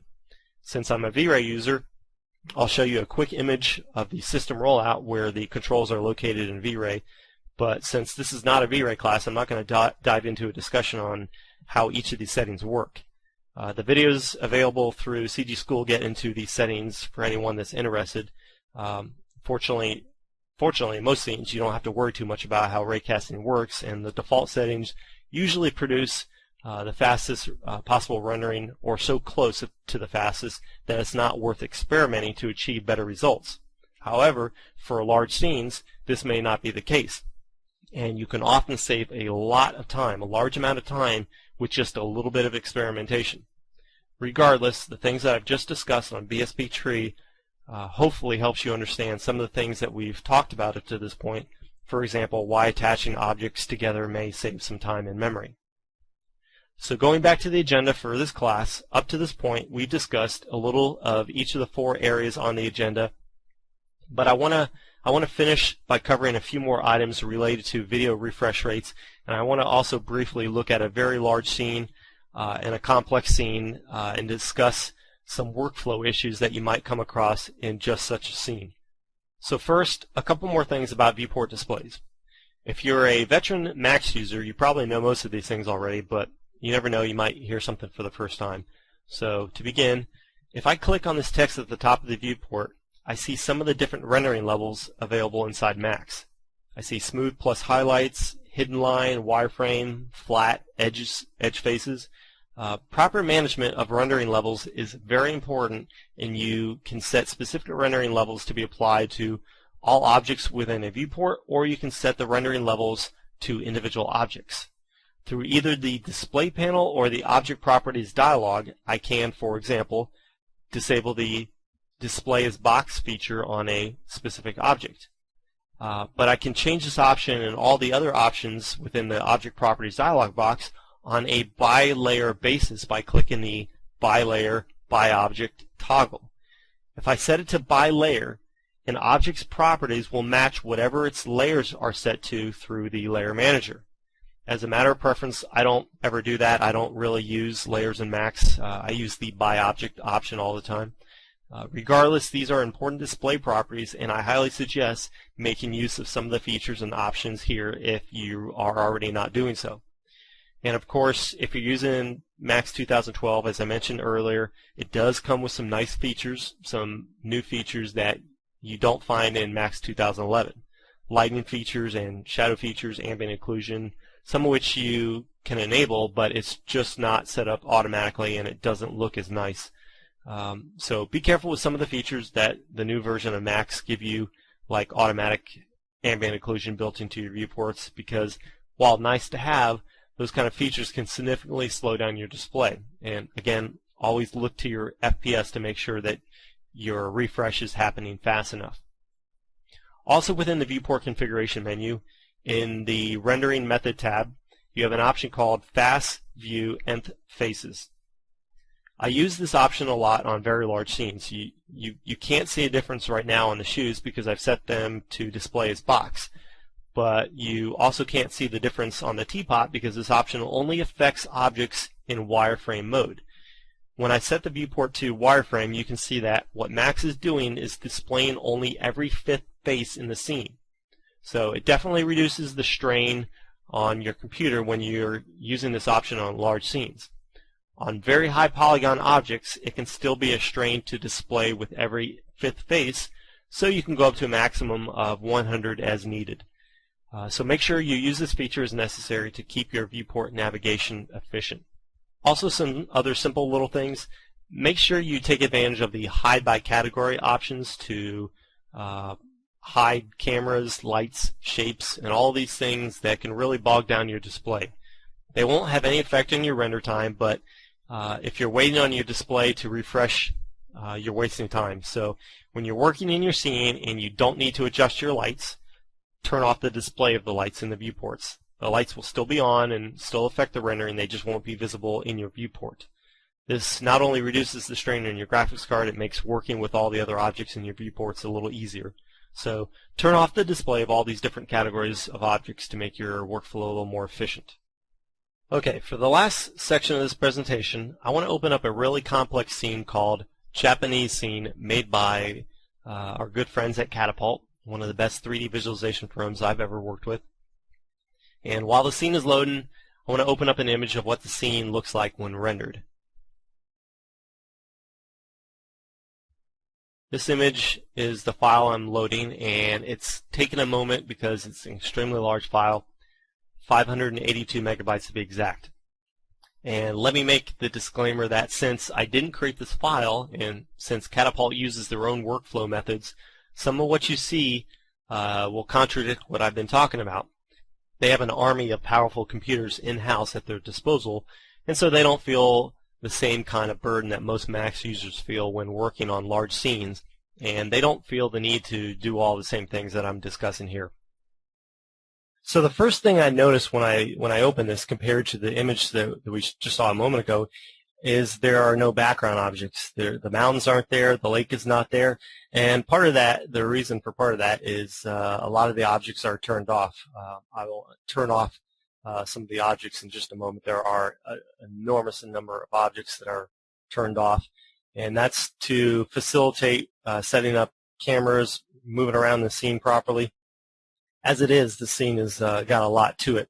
First thing I want to do when I observe a scene and go into a scene is check out the file properties.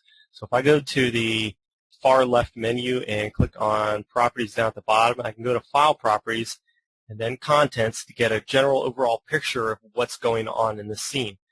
First thing I want to focus on is faces. There are 12,281,000 faces, a little bit fewer number of vertices. So it's a big scene, 12 million faces, that's a big scene. Notice it doesn't say anything about polygons because that really doesn't matter when it comes to rendering or file size. Next thing I notice, it jumps out at me tremendously, is the number of objects. 18,230 objects. I know the scene pretty well, and I'll just tell you straight up that the guys at Catapult, they obviously built a beautiful scene and great scene, and they aren't as concerned about scene optimization as many of us probably are or should be. So they don't, again, they don't follow some of the procedures that I'm talking about. And one of those that would really, really make it difficult to work in the scene or to get around the scene is the number of objects. They have an enormous number of objects. If I was building the scene, if I was cleaning this up, or if I had built the scene the way I would build it, I can assure you there would probably be no more than a couple hundred objects in the scene, and it would be much easier to work in the scene, if I got my hands on it, and it would consume a lot less resources. Nonetheless, 18,000 objects, that's way too much. Lights, that's an okay number of lights. Perhaps for a daytime scene, it might be a little too much. And I can tell you that this scene is not, this rendering that you just saw, it's not just a single rendering. They actually have an animation. If you go to their website, the website that they have, you would actually see an animation of this, and it's quite beautiful, and they had some nighttime shots. So some of these lights are turned off, and that's fine. So that's fine. I just take a quick little peek at the dependency files that they have, and they obviously have a lot of maps, a lot of dependency files that they need for the scene. I just want to observe a few things about this and point them out as a little unusual. First thing I want to look at, notice how there are some solid colors in this, just an area of black here, an area of red, an area of various colors, which indicates that there's a lot of polygons here. Notice that I can see the gray background color, the viewport color through these objects, indicating that obviously there's fewer polygons in this area. So I want to briefly just go into this object, isolate it with the Alt-Q, isolate selection keyboard shortcut, switch to user view, just observe a little closer what's going on with this object, because generally what's going on with one object is, what's prevalent in one part of the scene is probably going to be prevalent in other parts of the scene. So I want to take a quick look to see if this object is optimized, if it's, as streamlined as it could be or should be, and everything looks decent right now. It doesn't look like there's too many polygons. It doesn't look like they overkilled too much. I don't see anything jumping out as really wrong in this. I could maybe look a little closer here. Yeah, now I might be getting into an area where there's just too many faces for the detail that's needed at the distance at which you would view this at. This view right here is, one of the views. And some of the cameras get a little bit closer in other views, but that looks pretty good so far. I'm going to exit isolation mode and get back into the view we had a moment ago. Okay. And now I want to click on these purple little, what look like leaves, these purple leaves here, and isolate them. Alt-Q to isolate. Let's take a closer look at what's going on here. I want to go to the Select by Name dialog box to take a peek at what this object is. And I notice that it's a group. Notice that it's bold here, so it's not going to show me any objects. So I would need to ungroup this. And when I ungroup it, let's take a look at what's going on here.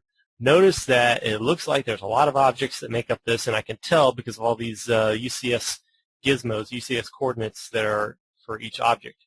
And sure enough, when I open up the Select from Scene dialog box, sure enough, there are hundreds, if not thousands, of objects that make up this one conglomeration of objects. I want to undo that ungroup that I just did to go back to having just one group. So I can see that they did not do what I would always do in this case, which is attach all these objects together. I don't know how they created this, but it doesn't really matter. Once they get to the point where they're done creating it, they should have collapsed all these objects to one editable mesh and then attach them together as one object. You know, it's only got one material on it, and even if it had multiple materials on it, even if it was different colored leaves, that still wouldn't make it, you know, any more difficult to attach them together. So that's one thing that's going to consume a lot of system resources. Next thing, I want to isolate this ground object over here. Press Alt-Q. And it looks like it's another group. I can see it's bold here, so that definitely is another group. I can ungroup this and go to User View. First thing I want you to notice, because we're going to look at this a little bit later. Notice the pattern inside the sand. This is this object represents the sand. Notice this pattern here. This is a object that they have a lot of vertices, a lot of polygons that are built into this pattern. This pattern is built into this object, and as you'll see later, this displacement, this pattern was built using the max displacement feature. So a black and white image was actually used to push these polygons up into this pattern, and then as you'll see later, the reason why it was collapsed to this object. Well, let's see if I can select it. Okay, so if I go to the Modify panel, notice that it has the V-Ray Displacement Modifier on it. This V-Ray Displacement Modifier was added after this displacement, which was used by the Max Displacement Modifier. This V-Ray Displacement Modifier is applied after because there's a second modifier, there's a second displacement which uses this black and white image, this gravel image, to create a second displacement after the first displacement was used. You can't have two displacements going on at the same time, and you can't have two V-Ray displacement modifiers working together. It just doesn't produce good images. So you have this pattern that was built in with the displacement modifier. It was collapsed down to an editable poly. The Turbo Smooth modifier was added. A UVW map modifier was added. Then a V-Ray displacement modifier has been added to create a displacement during the rendering process using this image here. And all I want you to know from this is that there was an image to produce this pattern, which I'll show you later, and another displacement going on right now. Notice that they are using an editable poly. I wouldn't suggest using an editable poly. I always suggest collapsing to an editable mesh. And notice also, it just looks like they've got way too many polygons in this object. Clearly, there's a wave pattern to this, and there is a need for polygons along one direction, but not so much along the other direction. So this object seems to have way too much on it. 320,000 polygons, actually faces. I know it's faces because I can see that this is an editable poly, which means that if I collapse it to an editable mesh, it would actually show me the faces and not the polygons. So I'm looking at polygons here, 320,000 polygons, which means 640,000 faces. So that's a lot of faces for this kind of an object. It needs to have a lot of faces, but certainly not that much. Let's look at this object, which is heavily detailed, and see if they've got too many for this. If I zoom in nice and close, it looks like there's a decent amount of detail, but probably, again, too much for what's needed. Certainly, this area right here is got a sufficient number of polygons and faces, but looks like there's just a little bit too much built in for my taste over here. The camera doesn't get too close to this object, so I don't think you would need quite this much. And if you zoom in closely here, it looks like this area is built sufficiently because you can't really do much to cut down the number of polygons for this area. But right here, this is an example of where you could probably use the Pro Optimize to get rid of a little bit of the detail. It's sort of a subjective opinion. Looks like these objects, they're not too bad. I have to say it's not too bad. Again, you know, when you're dealing with little spheres like this, you go too much less than that and it's not going to look like a sphere. But if you do too much more, it's going to be overkill. I think they produce a decent amount on this object. Not too bad. considering how close the camera is. Let's go back to camera view, get out of exit isolation. But again, look at the modifier stack. I've mentioned before, I always suggest collapsing the modifier stack down to an editable poly, with the exception of the V-Ray displacement modifier. You can't collapse that because that is being built in during the time of the rendering. But certainly the Turbo Smooth modifier, modifiers like this, they're just going to add more time to the load time when the scene actually loads. Let's unhide all the objects, all the remaining objects that are currently turned off, and notice how much extra that added to the scene, how many extra faces are needing to be seen. It makes moving around the viewport a little bit more difficult. There's a lot of objects here that I don't need to see if I'm just setting up cameras, setting up lighting, whatnot. But what you're looking at here, some of the trees that are in the background, this object here is the bottom of the lake. There's a lot of objects here that are vegetation that you saw in the image before. So there's a lot of stuff going on here, and notice that if I just select one of these vegetation, it's shown as a box right now. It's rendered using V-Ray, so it's obvious to me that this is a V-Ray mesh object. It is using V-Ray proxies, and that's what a lot of the vegetation in this scene is set up is rendered as. It's rendered as a V-Ray proxy. Notice that it's set to a bounding box. If I left this set to preview from file, it would just consume more system resources than it needs to. Instead of being displayed as a box, it would be displayed as a proxy, which is going to be a lot more difficult for Macs or for your graphics card to handle. So there's a lot that I like about the scene, but the big things about this that I don't like is there's way too many objects. I would attach many of the objects together.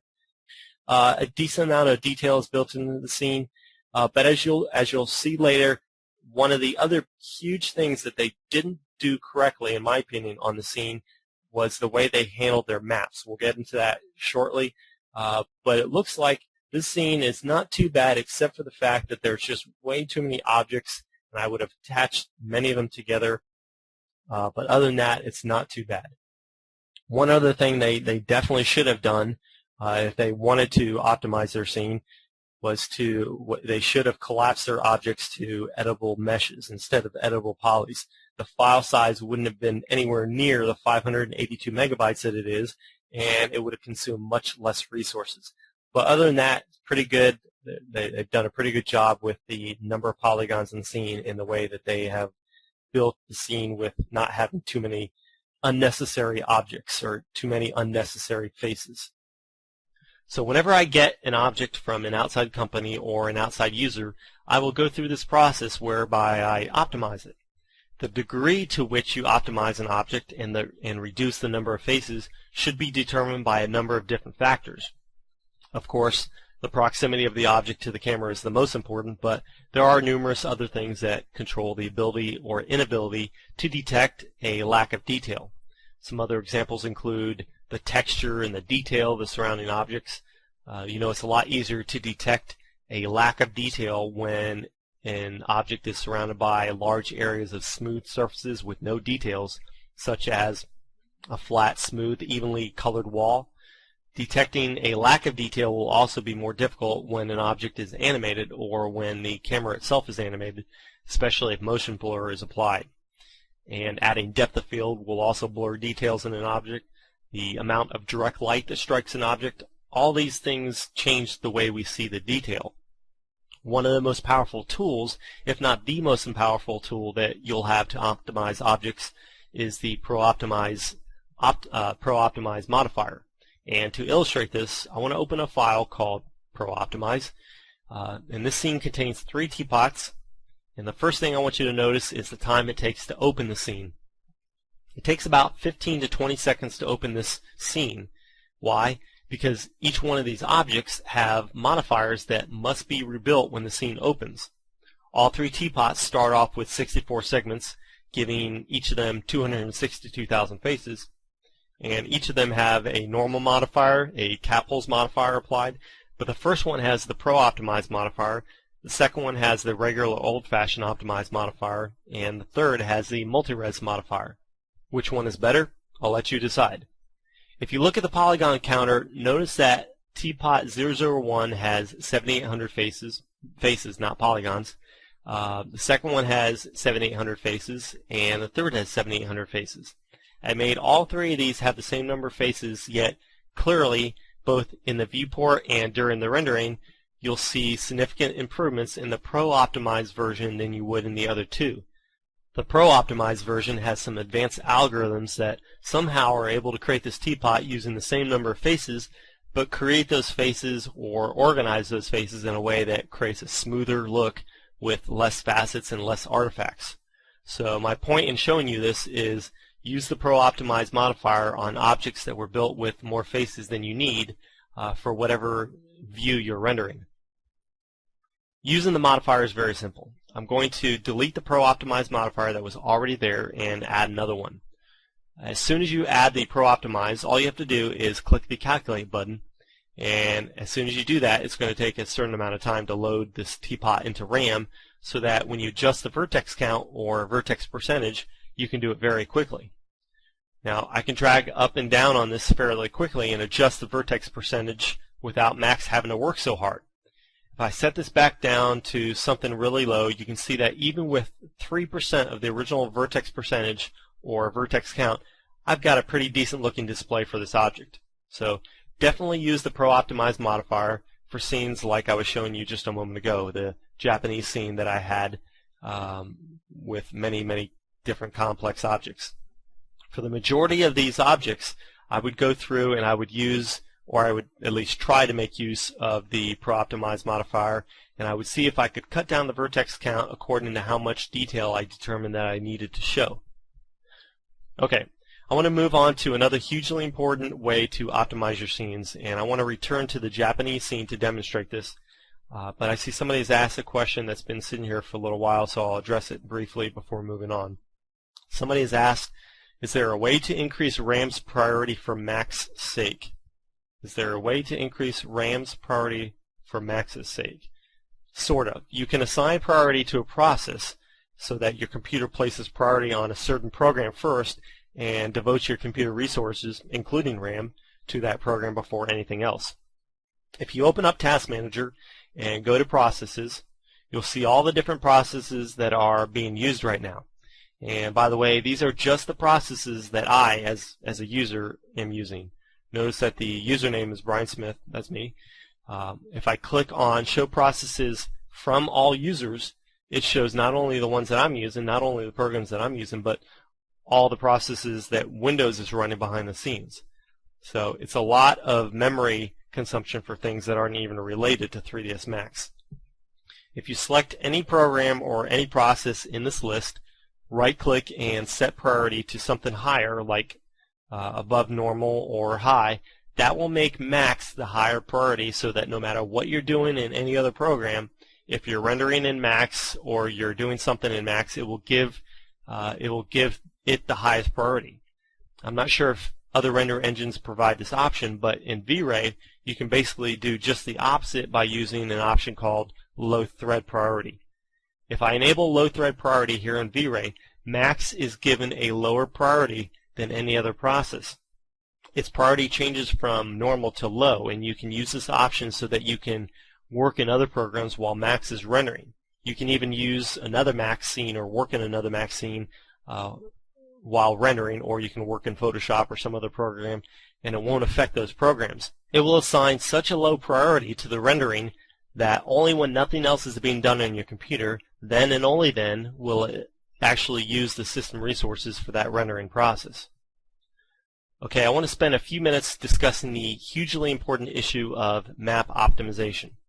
We haven't really talked about materials at all, and there's not much you can do to optimize materials in a scene, but you certainly can optimize maps. I've been teaching a long time, and I've done a lot of consulting with some large firms over the years, and if I have to point to any one thing that's easy to fix, yet everyone seems to suffer from, or at least everyone that hires me to teach them suffers from, it would be the way maps are used. And to give you an example of the implications of using excessively large maps, a few years ago I was hired by a very large firm, a very large company, hired to look at the way they work in Max and V-Ray and to see what I could do to speed up their renderings and their general workflow. They told me at the time that they were in fact the largest design firm in the country, and I recently checked them out and saw they were still in the top 5. They're a civil engineering firm that does enormous projects, highways, interstates, bridges, massive projects that require Max scenes with an enormous scale of several miles. And after spending a day with them on one of their then current projects, I was able to reduce their frame time from somewhere around 45 minutes to under 2 minutes. Pretty big drop. There were several things they were doing wrong, but the biggest waste of system resources, which led to excessive render times, was that they were using ridiculously large maps. Some of the biggest I'd ever seen in 3D. And these maps were consuming such an enormous amount of RAM, there was almost nothing left to render with, and most of the render time was wasted moving information back and forth between the hard drive and RAM while the processors idled at minimal usage. And of course the systems were constantly crashing. Yet the fix was so simple and so easy. We didn't even need to go into Max. We didn't even need to do anything in Max to fix this problem. And so I want to show you that same problem on the Japanese scene we were looking at a moment ago. I want to go into a folder where maps for the Japanese scene reside, and notice that there's a dimension column here that isn't on by default, but if you right-click the columns across the top of Windows Explorer and you enable the dimensions option, it gives you the opportunity to see what kind of dimension your maps use, your bitmaps for your different maps in your scene. Notice how large some of these maps are. For example, hemispherical. Now, this is a map that's being used on a cylinder that's wrapped around the scene. It's being used for the background, and in this case, it's perfectly fine. It's actually necessary to use a map of this size when you're wrapping it around your scene and using it for the background. And let's take a look at this one here. This looks like another background image. This is the lower half of the scene. This is used for the background and below the horizon, and this one here is fine. And again, that's certainly not too much for an image that's being used wrapped around your scene. But let's get into some of the other maps here that are not part of the background. Let's look at this one right here. This particular map was used with Max's displacement modifier to create the displacement of the sand in the scene. The displacement was created long before the rendering was made, and then the object was collapsed so that another map could be used by the V-Ray displacement modifier to make a second displacement. You can't have two displacements occurring at the same time with the V-Ray displacement, so they created one displacement, made that model, created that model, and then they created a second displacement during the actual rendering in order to create a very fine displacement that adds a nice texture to the sand. And certainly that's a great technique, and displacing sand in this way is great. But you certainly don't need to be using a file size or an image with dimensions of 4400 by 5000. To me, that's way too big. You know, as I mentioned, the guys at Catapult have very powerful machines, but even so, you know, they should, in my opinion, be using better images that reduce their system resource usage. Not only that, since this image isn't being used during the rendering process, since it's used just to model the sand before the rendering even took place, if you leave it sitting in the material editor, it's going to get loaded into RAM anyway. It's still going to get loaded into RAM because all the maps in the material editor get loaded into RAM when you open a scene. So you also need to make sure you don't keep large unused maps in your material editor. Let's look at what else we have here. This looks like another displacement map here, another black and white image. Notice how blurry this image is. This image is very blurry, and I don't know what this was used for, but this is an example of a map that's way oversized because anything this blurry is not going to have any detail anyway, right? So what's the point of having such a large map size if you're not requiring that detail to be built in? Anyway, all these maps are way too big for my taste, and I would scale them down before ever using them. So if I was asked to analyze the scene to try to figure out how to optimize it, one of the first things I would look at would be the maps, because that's one thing that people seem to let go way too often, and I would try to fix that first. And I'm going to show you a really quick, easy way to fix it. It takes less than a minute to adjust all these maps. If I select the maps that I want to change, and I want to just pick the top 5 for right now, I'm only going to do 5, but if I wanted to do all of them, it wouldn't take very long. There's 260 maps in this folder, so it wouldn't take more than a minute to do all these. But I want to take just the top 5 for right now, and these maps have very large dimensions. I'm going to right-click and select Send to Mail Recipient. And when I do that, I'm given the option to change the picture size to any one of these that you see here. Now, this is actually a feature that's accessed through Microsoft Outlook. So I have Outlook running in the background, and I can change this to something like 800 by 600, which for 95% of your maps is going to be large enough. Now, for some maps like background images or some maps that you're using on a large piece of terrain, yes, you're going to have to use something much larger than this. But for the most part, all of your maps can be 800 by 600 or something even less than that. So if I click Attach, it creates a smaller version of these maps and places them inside an email, which I can then use to override the previous maps. This is a great way to quickly reduce the dimensions of your maps and get your scenes under control. Now, when I loaded the scene before, this Japanese scene, it consumed all of my RAM, all 12 gigabytes of my RAM. And I didn't even have but a fraction of my objects displayed. I didn't have all my objects turned on. And many of them were turned on in box mode. Many of them were displayed as boxes.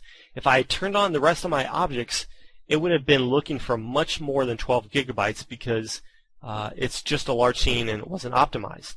Had I optimized my objects using the Optimize Modifier and some of the other tools, had I optimized my scene properly the way that I would build my scenes, I would have consumed much less. I would never have consumed 12 gigabytes in the first place. But even if I had to have those objects with the same kind of detail that you see in the scene, at the very least, I would reduce my map sizes to the absolute minimum that I could get away with. If the final product of your scene or your project is going to be something whose dimensions are just, say, 1,000 pixels across or even a couple thousand pixels across, it makes no sense to use dimensions of 5,000, 4,000, 3,000. What's the point of using dimensions like that if the objects that these maps are going to be placed on are going to take up just a few pixels in the final product? It's just absolutely ridiculous to do that.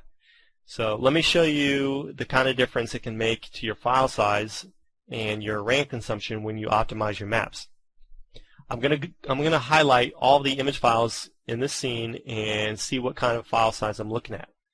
I'm going to select all these JPEGs, right-click, select properties, 390 megabytes of file size. 390 megabytes of file size consumed by all these JPEGs. Now, these JPEGs by nature are compressed, and when you use a JPEG or any other compressed image inside Max, it has to uncompress it before it can actually use it. So even though it's a JPEG, it's going to buffer a lot more RAM for that image than what is actually being shown as the file size. If you were to uncompress them, they would typically balloon to anywhere from 5 to 20 times as large, depending on what compression level was being used in the first place in the JPEGs.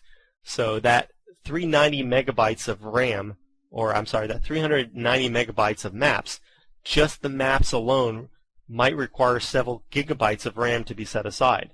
So here for this image, for this map, for example, it says 597 kilobytes to store this file. That's true, but to actually set aside the RAM for that image, it's going to require much more. It's going to require probably several megabytes, probably 5 megabytes just for this one image here.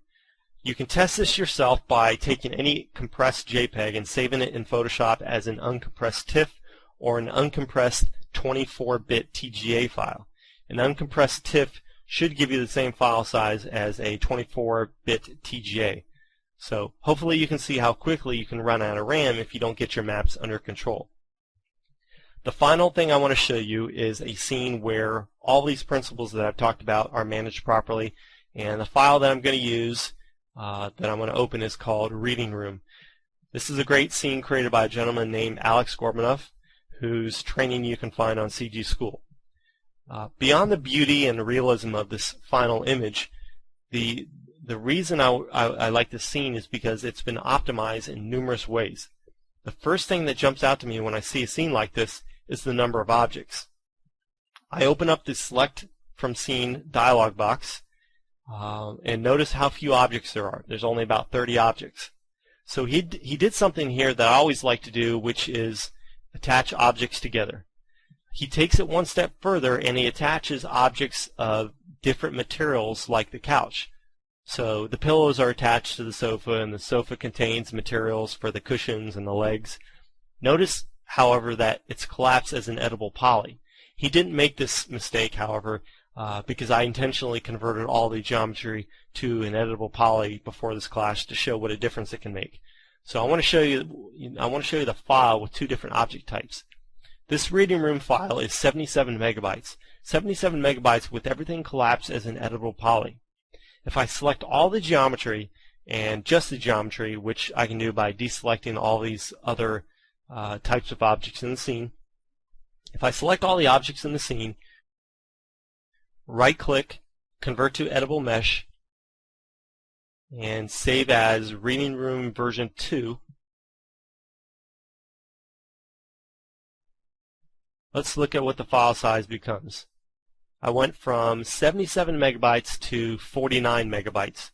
So it's going to have much smaller file size, and it's going to use much less RAM just by doing that one little thing. If I need to convert them back to an editable poly, it's no problem. It's just as easy. As far as the detail that he's built into his objects, let's take a look. Let's look at this armchair over here, and I'm going to press Alt-Q to isolate this armchair, go into User View, and look at this chair a little closer. So he's got detail built where he needs it. Even these little tiny spheres that would probably appear as only 1 or 2 pixels across inside the final image, even they have an appropriate number of faces. Any fewer and they wouldn't look like spheres, any more and it would probably just be overkill. So he's got, in my opinion, a really nice amount of detail built into this object. Areas where he doesn't need detail, like large flat areas of the chair, he's got much fewer polygons. And he even built his objects with quads, where polygons are made up of 4 edges rather than 3 edges that you would find with a triangle. So he's got pretty much everything nailed down as it should be in the scene, and everything's built just the right way. And just to show you what a difference all this can make, let's turn on the Polygon Counter first. It might be hard to see, but it says here 912,000 polygons. I'm going to go ahead and render this, and I render with V-Ray. V-Ray is what I use, so that's what I need to use here. And these are with very low test render settings, so this is not going to be production quality, but it will be decent, and I'll show you a final image in just a moment to show you what the final production version looks like. But this is going to render very quickly because it was made very efficiently. I'm going to stop talking when it renders because the sound usually cuts out when the processors are going at 100%. So I'll let this render for about 30 seconds.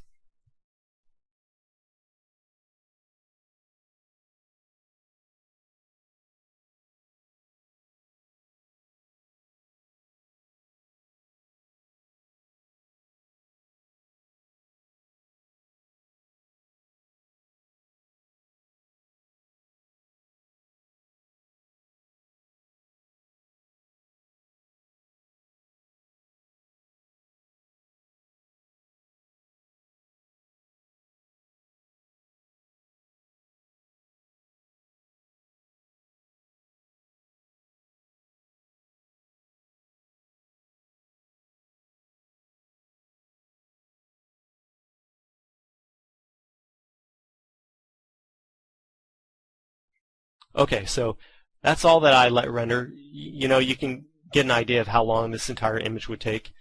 Reflective surfaces like the ceiling fan require a lot more calculations to render, but the total image would probably take no more than 3, maybe 4 minutes in a moderate quality.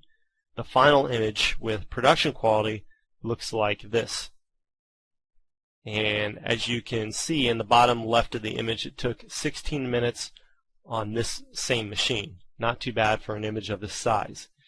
And I'm sure it looks better on my machine than the webinar or recording that you're watching. It looks really sharp and crisp on my scene, on my computer. And by the way, the area in the windows is intentionally left empty because it's actually an alpha channel. So if I turn on alpha channel inside Max, you can see that it's black here so that we'd be able to superimpose a background as necessary. So when you build your scenes efficiently and you follow the principles that I've been talking about here, there's no reason why a scene like you just saw with close to 1 million polygons shouldn't render as fast as that image indicated, machines being equal, of course. 15 minutes on a machine like mine is totally doable. Okay, so that pretty much covers everything that I wanted to go over during this presentation. I will stay online a little while longer for anyone that has any questions at this point, but for the purposes of the recording, I will say thank you for watching, and if you have any other need for training, classes, or if you just want to check out some of our free resources on our website, please visit www.thecgschool.com.